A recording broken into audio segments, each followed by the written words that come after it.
Hi everyone, welcome. This is National Master Dennis Monokroussos, and this is our fourth week in our lecture series here. Today we're going to take a look at a game that's much less wild and attacking than the previous games we've seen. And in fact, it may put some of you to sleep, but I hope not. So I'm kind of being facetious here. It's an opening, though, that is perhaps not one of the most popular in chess, but I think you can use that to your advantage. It's the Berlin defense. So I'm going to show you a game that I played a few weeks ago against Richard Stivelband, who I think is from Ohio. He's a master. And I had black in this game, and as we'll see, the Berlin defense worked quite efficiently here. So we'll talk a little bit about it, and, well, hopefully the result of this is that you'll be much more interested in this opening, and at least you'll understand it better. Worst comes to worst. So here we go. So we've got the Rui, there's the Berlin, and Stivelband went for the main line. Okay, so what's going on here? I'll just say a few words by way of general overview about this opening.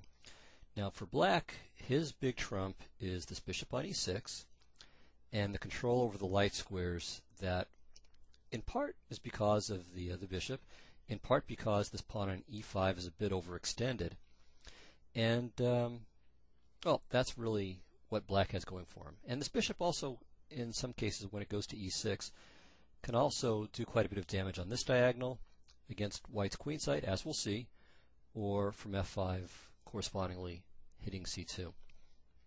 So that's really what makes black's engine go, is this light squared bishop. And I would suggest that some of you who are interested in pursuing this further take a look at a game, I think, between the computer engine Rebel and Anand. I would just say look up Anand and C67, that's the ECO database code for the Berlin defense, and with him as black. And you'll find it. It's a game against the computer engine. And he won a long game, but it was actually a very easy game where he was winning strategically around move 30 or so, if not sooner. And it was essentially, it got to an opposite color bishop ending, and the problem was that there was just no way for white to really fight against this light square bishop and the control that he had. So that's what what black has going for him in the Berlin defense. That's the big trump. And also the queenside majority, surprisingly, perhaps, but it is indeed the case that this majority can prove very meaningful. Even though it's crippled by the doubled pawn, it can actually be very useful. Okay, white's big advantages are two, or his, I don't know if they're big advantages, but his advantages, their significant advantages, are two. So first is that he's going to have a much easier time developing his pieces because of black's king on d8. So the king on d8, it's not that it's going to get mated or anything, but because it's on the back rank and it's not really going to be comfortable on e7 or d7 either. So you can see all four of these squares are less than ideal with respect to getting the king out of the way of the pieces. On d7, well, first of all, it's not going to be safe there because the d file's open.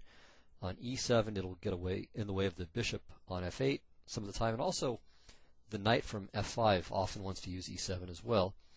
On e8, it's still in the way of the rook on h8, and of course on d8, it's in the way of the rook on a8. So that's the problem. And while black is busy figuring out what in the world to do with his king and his rooks, and also this bishop on f8 sometimes has trouble getting developed too, white's going to be developing and getting on with his major plan. And that major plan is to get these kingside pawns rolling.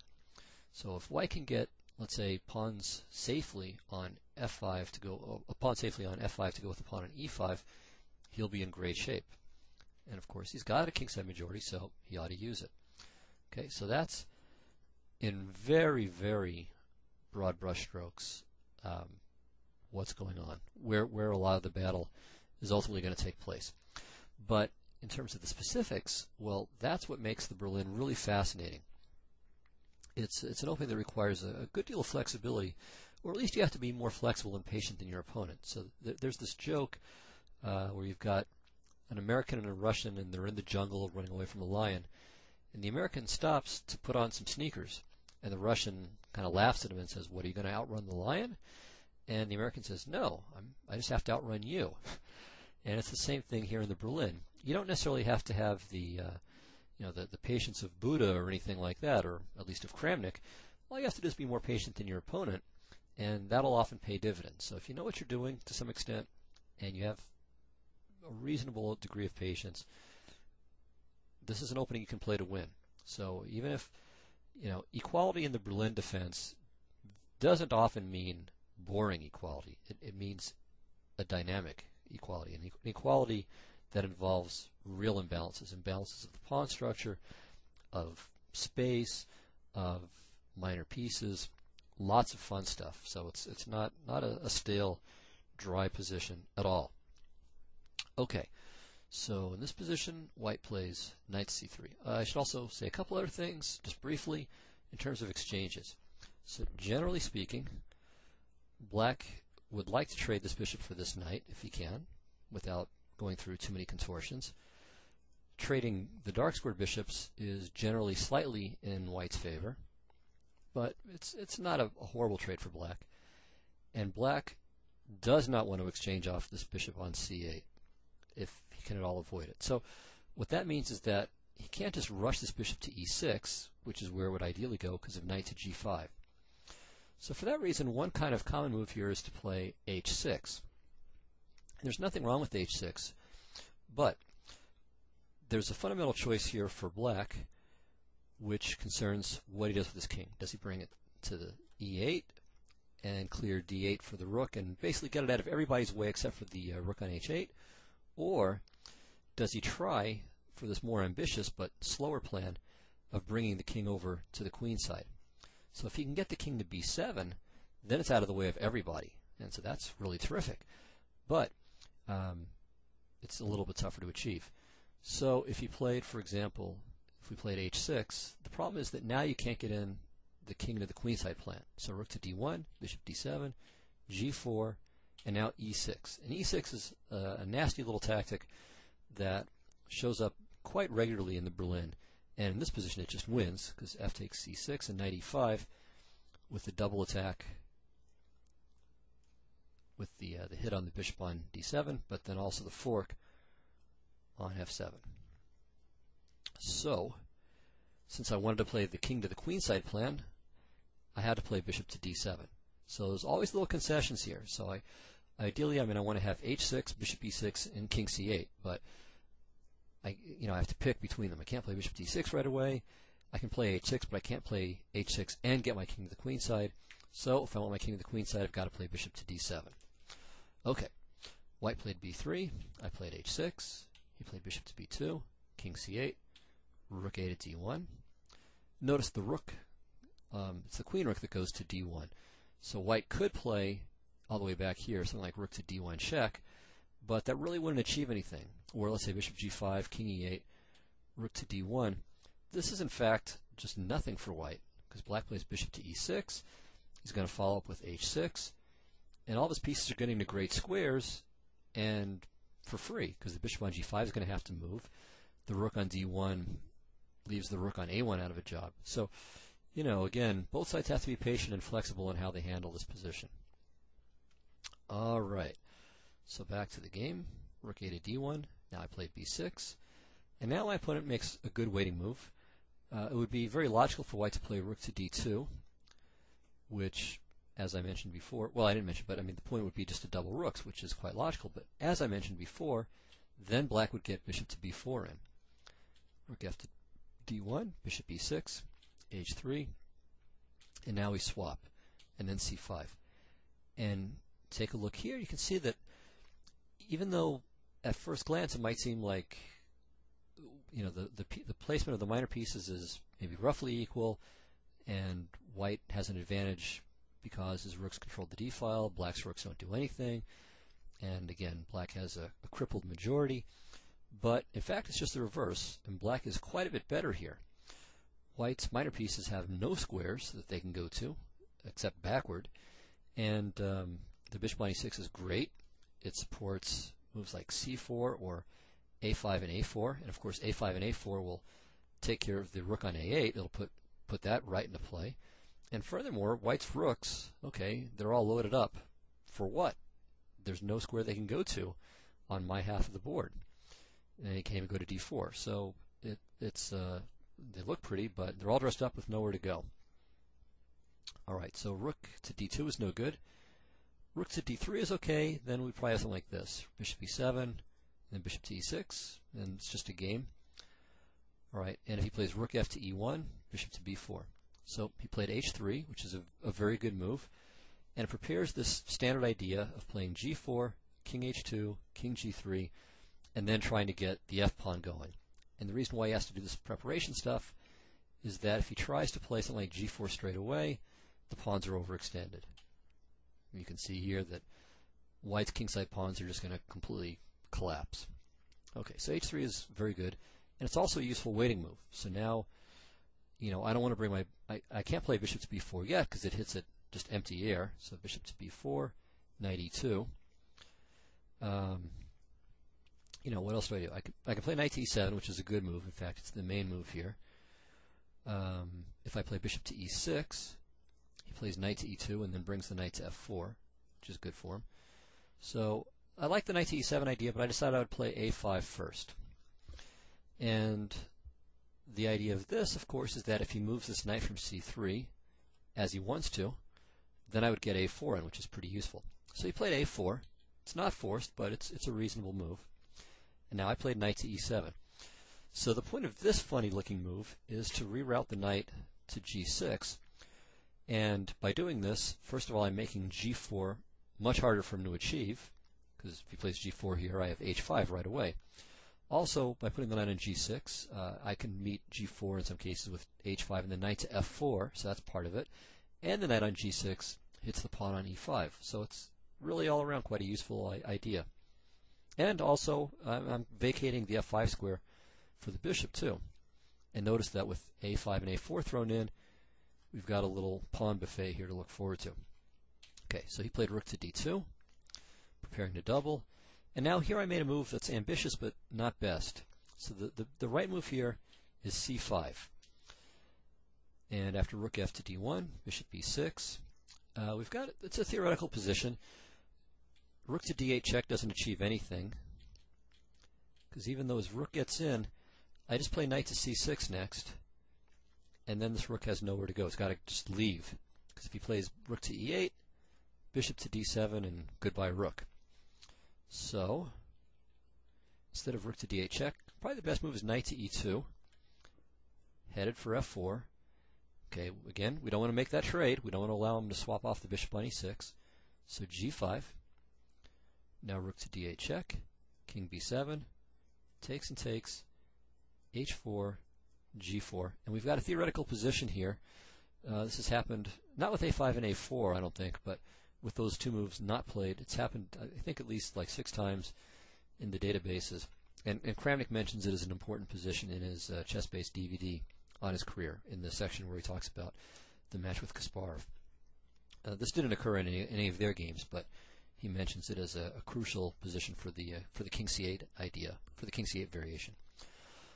Okay, so c5 is the right move, but I thought that I could improve on this with knight to g6.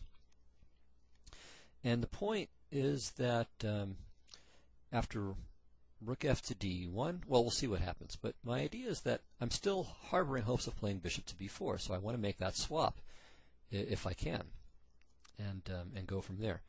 So only then will I play c5, because if I play c5 first, I'm locking in the bishop, so I thought I can get something for nothing here. At least that was the hope. Okay, he played rook f to d1, bishop to e6. Now again, rook to d8 check doesn't achieve anything. King b7, takes, check, here. Let's say knight e2. I play c5, so I keep him from putting the knight where it can swap off my bishop. And again, his minor pieces are not especially useful. And I can just play bishop to e7 and swap off the rook, or evict his rook, whichever he chooses.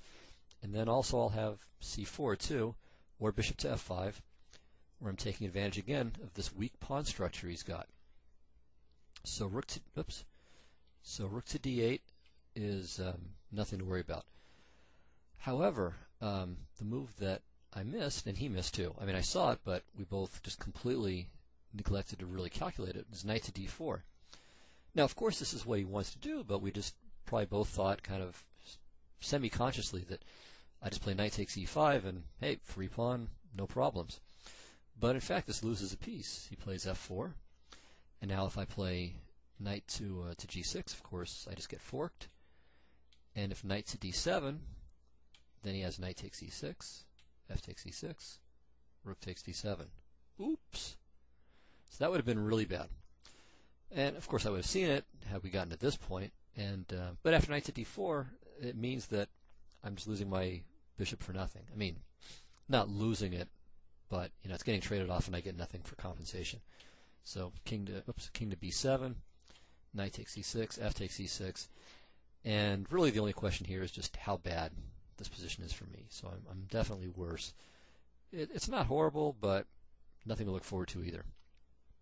Okay, fortunately, he missed knight to d4, and he played the next best thing, knight to e2. So he's hoping now to play knight f to d4, with the idea, of course, of getting rid of this bishop, but also of playing f4 and then f5. So dual idea move. And the point is here, after he plays knight f to d4, then he won't be hanging the e-pawn. I mean, ignoring even the f4 variation we just saw. So if, for example, I play bishop to e7, knight f to d4 here, and now he just does that and wins a piece. So here I needed something good, and I had it. Bishop to b4. And the great thing is that no matter how he blocks this, it works out well for me. And if his rook moves, I just attack it. So if the rook goes to d4, I play c5. If it goes to d3, I play bishop to f5. So I'm very happy with either of those options as well. So if he plays c3, then I have bishop b3. And the position after all of these exchanges is just winning for me. And you can again see his minor pieces are completely dominated. My queenside passers on b4 and c5 are very dangerous, and they're hungry. And the rook on h8 is ready to come into the game with pretty powerful effect as well. So c3 is no good. If he plays knight to c3, we of course know what to do. We swap and then play c5. Again, his minors are bad, my minors are great, and I'm also ready to play c4 at some opportune moment. Or, well, I mean, that's probably what I do. But also, I can reroute the knight from g6 to some other useful spot as well. And basically, this is just one of those positions, kind of like the Rebel, I think it's Rebel, against on-end game that I mentioned before, where it'll take some time, but it's really target practice. I mean, I just get to keep maneuvering around and slowly making progress on the queen side till something falls. So after bishop to b4, the only thing that's left is bishop to c3. And although this trade in principle isn't too bad for him, this is really a favorable version of it for me. So I played c5, of course, dominating the minor pieces.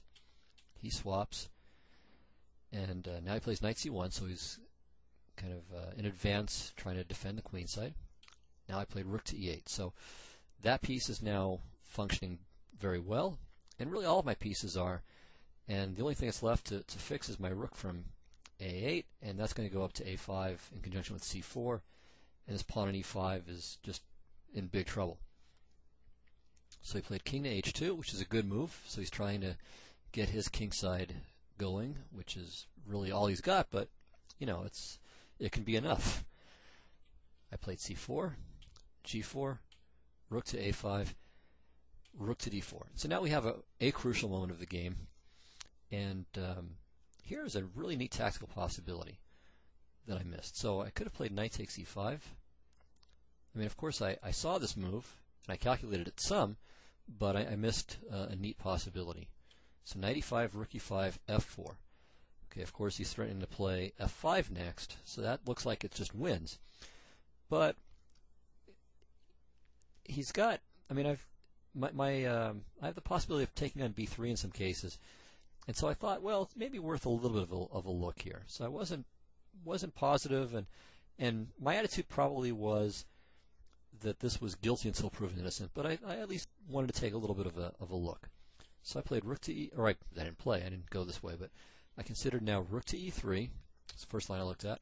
Then f5, cb, and now of course if c takes b3, I have bishop takes b3, and everything is wonderful.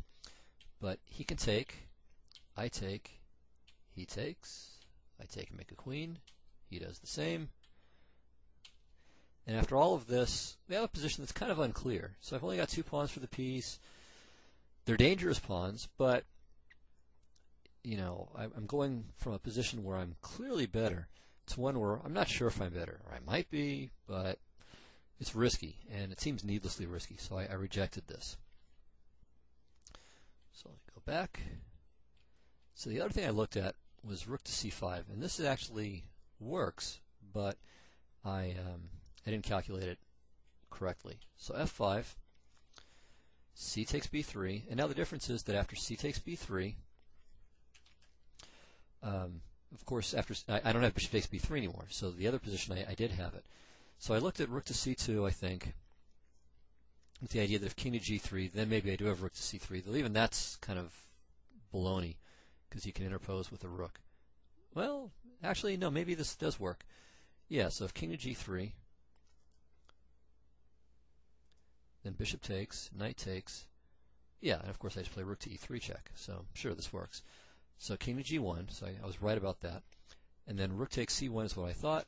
Takes, and this would have been nice, except that I'm losing a bunch of pawns. So rook b4, and then not only can I not take his a4 pawn, but then he's got rook takes b6 next. So I rejected it for this reason.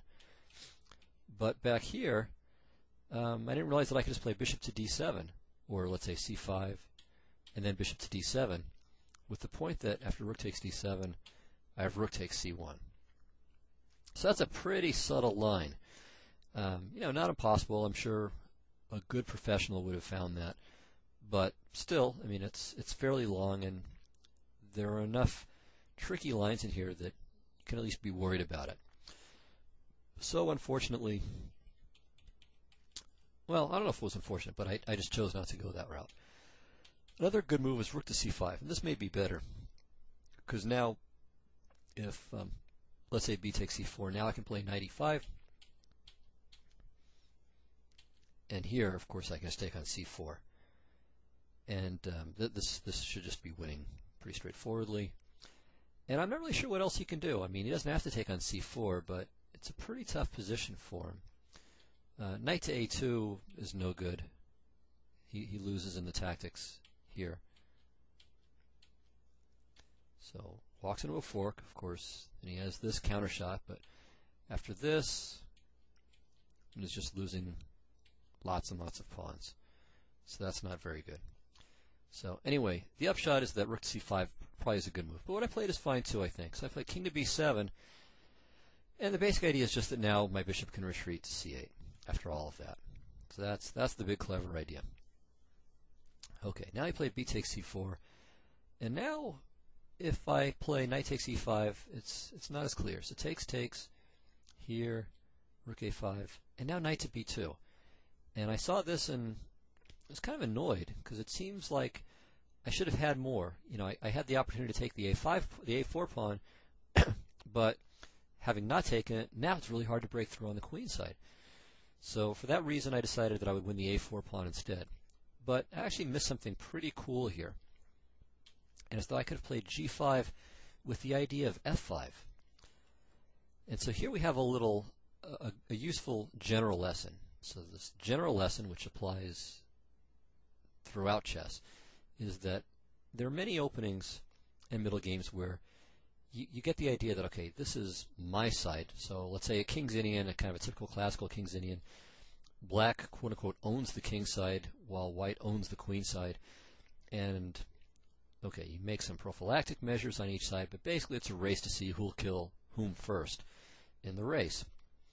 But really, you should be a little more flexible than that. So, of course, there's one side of the board or the other side of the board where you're more likely to have the chances, where it's more naturally going to result that you've got an initiative on that side. But it often occurs that, and it doesn't even often take very much, where you can take over on what was ostensibly your opponent's side of the board.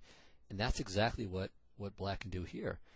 I mean, with g5, I've got, the pawn structure on the king side is symmetrical, and I've got the better pieces. And my bishop especially is much better than his knight on b2. So I've got very good chances for an attack over on the king side. And if he starts bringing his pieces back over there to defend, then the queen side might fall apart, because his queen side is very, very brittle. It's holding on by a thread. So this would have been a decent way to play. Okay, but not having seen the g5 idea, I played c5, which I thought was fine. And now I was really shocked. So I spent all my time, or maybe not all my time, but a lot of my time on c5, thinking about what happens on a move like rook to d8 or rook to d6. And as it turned out, well, I mean, I saw that all those worked out fine. So I would get his queen side faster than he could get my king side. But when he played rook to e4, I was kind of shocked. So I thought, well, gee, he's got no counterplay now. I should just win this really easily. But it turns out it's not so easy. So rook a4, knight e1, and now all of the queenside weaknesses are defended, and he's ready to play f4. So this was kind of scary all of a sudden. Here come the pawns, and meanwhile, what have I got on the queen side? I don't have any passed pawns, I'm not up any material, and everybody's defended. So I was, could feel my face turning a little bit red, I think, at one point here for a couple of minutes. But this was really useful for me because I learned, again, maybe the lesson that we just talked about a minute ago, to some extent, but the lesson that, White's ownership of the king side really isn't as pronounced as I've sort of been led to think. So now I had a really cool tactical idea that I didn't think of. So this was something the computer found. It's really attractive. So bishop to c8 would have stopped White dead in his tracks. And the basic point is I'm threatening the e5 pawn. He could bring a knight to d3, and I play rook to a3 with a terrific game. I mean, rook c3 is coming. And if he plays f4, and this is the critical move, then I have f5, which is just fantastic. So if his rook moves, I play knight takes f4. And likewise, if he plays g takes f5, bishop takes f5, I've got complete control over the light squares. The f4 pawn is a goner, and so much for his counterattack on the king side. So he could play e takes f6. It's a little bit fancy, but I'm winning there. So takes. Okay, he's threatening a queen, so we'll stop it. Now f6 and f7 seems to be a threat, but everything's well. So f6, bishop to e6. Remember, I'm a rook up, so I can give something back. Both pawns are stopped. And now rook to a8. And the pawns are going to go, and black is going to be an exchange and a pawn up. So it's clever. It's a neat tactical idea, this e takes f6, but it's not good enough. So bishop to c8 is probably just winning. But I didn't see that. But even so, this becomes quite instructive. So knight e7, f4, g6, knight g2. So he's headed to e3, hoping to support f5. So now I play h5, which I think is a very good move. I'm trying to blast open his king side and get some lines for my pieces. So knight e3, I take, rook h8, and now rook a1. And all of a sudden, my pieces are very active, and you can see he still doesn't have enough juice on the f5 square to make anything happen. So I've still got it covered. And if he plays rook to f1 to play f5, I can just, at worst, take everything and then take the knight on c1. So he's stuck in this pin here, which is really quite frustrating. If he plays knight to d5, then I think my best move here is not to take twice on d5 and then take on c1, but to play knight c6. And now I'm going to play knight to d4, and then b5, and I've just got a fantastic game. And his knight on d5 doesn't do anything. It looks pretty, but it's not supporting f5, it's not protecting any weaknesses, and I can undermine it. So it's actually misplaced there. So it's just an optical illusion here for White. So he played knight to b3, trying to break the bind here. I swap. Played rook to h1. He played knight to f2. Check. And here, it's really nice. So I noticed here, well, I prepared this, but it was kind of nice to see it confirmed at this point, that if it's White to move here, he has no moves. So let's take a look. It's really remarkable, but it's true. If he moves his king, he loses the pawn on g4. So the king's got to stay there. If he moves the rook, then I have bishop takes c4. Doesn't want to allow that. Well, how about this knight? Well, again, moving the knight hangs the g4 pawn. What about this knight? Well, if he moves this guy, then I have rook to c1, and I win the c2 pawn because, if you remember, rook e2 allows bishop takes c4. So that's good times there for black. What's left? Just the pawns. These guys can't move. It's against the rules. The c3 and f4 pawn, or c2 and f4 pawns would just be lost if they advanced. And then finally that leaves the g5, the g4 pawn, but if he plays g5, that's positional suicide. And among many really good moves here, knight to f5 should probably be crushing. So the great thing is that all I need to do now is make a move that doesn't mess this up, and then I win. So I played king to c7, and there's the Zugzwang, and it's over. And in fact, king c7 is also useful for a few other reasons. One is that I bring my king closer to his pawns, which, as we'll see, proves useful. And also, it may never happen, but now there's also this tactical possibility that he maybe has to worry about a little bit. So the position is just winning now, and it's kind of remarkable. I mean, it looked as if he was getting all of this play, and all of a sudden, he's dead. His pieces are all just stuck. And I think the important thing about this, or the explanation of why this happened, is that it's his pawns, and his pawns are all really, or the pawn structure is brittle, right? This guy is locked in place, and it's a dead weakness. This pawn is not as weak, but it's locked too. It has no support. And these guys, while they look quite pretty, they can't move. There's no flexibility in his pawns anywhere. And that makes him a victim here. It puts him in big trouble. So the game ended like this. So he played king to e2. It's probably the best of the choices. I took. And now, rather than waiting passively for me to play something like king d7, and then bringing my knight to c6 or to f5, and just slowly but surely making decisive progress here, he played e6. So he's lashing out, and frankly, I approve. I mean, it speeds up the defeat, but the thing is that he's in a position where if he doesn't find something incredible, then I'm just going to win very easily. So this might lose in fewer moves, but if he doesn't do something active, if he doesn't make the position more interesting, more complicated, then he has no chance at all. So you don't get any points for making the game last longer. You get points for drawing or winning a game. So you got to pose problems for your opponents, and this is an attempt to do that. Okay, so I played f5, and now if he moves his rook, of course, then I take the pawn on f4.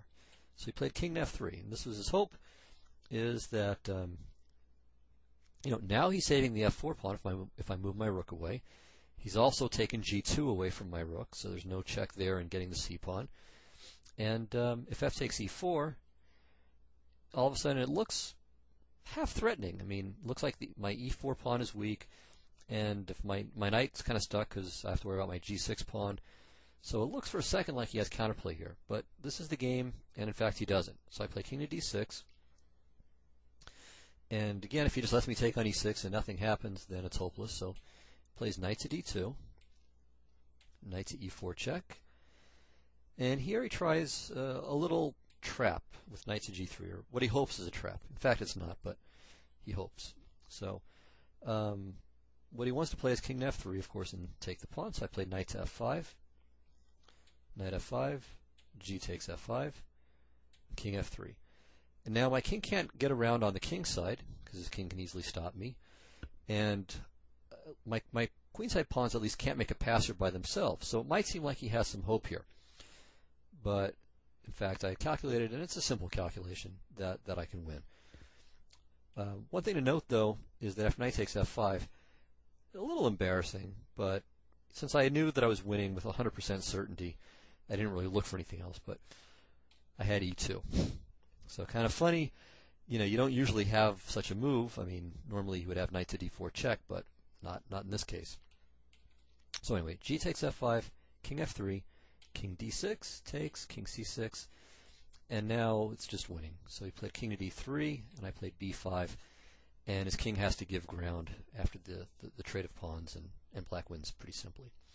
If you try to be a little bit more resilient with king to d2, it doesn't help because b5, king d3, and now I don't take, though that probably wins too, but I play king to b6, and it's essentially the same situation as in the game.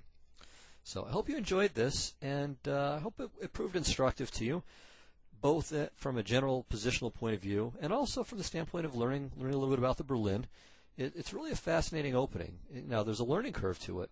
You're not going to win very many 20-move games, if any, but the thing is, once you understand what you're doing, then your chances of winning really are remarkable. So even if the game takes 40 or 50 moves, if it's conceptually simple, then hey, that's fine. I mean, a reliable winning approach is great, whether it takes 20 moves, 30 moves, 40 moves, or more.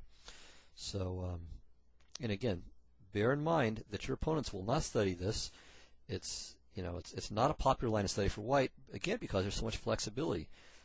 Black can choose between 5 or 6 very completely different plans, and white can do the same, and it just multiplies.